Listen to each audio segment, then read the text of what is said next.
Saudi আরবের রাজধানী রিয়াদে প্রবাসীদের সুলভ মূল্যে মানসম্মত ও স্বাস্থ্যকর মাংস সরবরাহের লক্ষ্য নিয়ে যাত্রা শুরু করেছে Abdul Awal Akbar self refrigerator and frozen meats. গতকাল দারুন বাইদা তরিক আরাফা এলাকায় ফিতা ও কেক কেটে এর উদ্বোধন করেন প্রতিষ্ঠানের স্বত্বাধিকারী আব্দুল আওয়াল আকবর। বিস্তারিত থাকছে এম মেহেদুল খানের প্রতিবেদনে।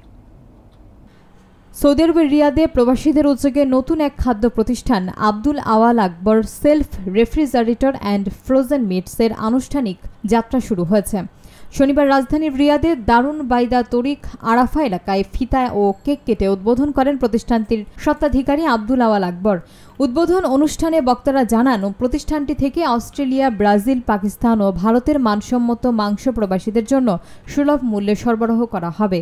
তারা আশা প্রকাশ করেন, এই উদ্যোগ সৌদি আরবে অবস্থানরত প্রবাসীদের মধ্যে নিরাপদ খাদ্যের চাহিদা পূরণে গুরুত্বপূর্ণ ভূমিকা রাখবে।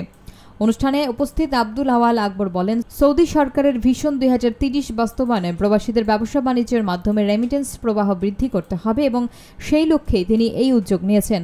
উদ্বোধনী অনুষ্ঠানে আবু নাসের খোদের, নাজমুল হাসান শিহাব, হানি আল জাহমি, আবু নেসার সানি সহ বিভিন্ন শ্রেণী পেশার প্রবাসী বাংলাদেশি উপস্থিত ছিলেন। সবশেষে দেশ, জাতি এবং প্রতিষ্ঠানের সাফল্য কামনায় বিশেষ মোনাজাত করা হয় বলে জানা যায়।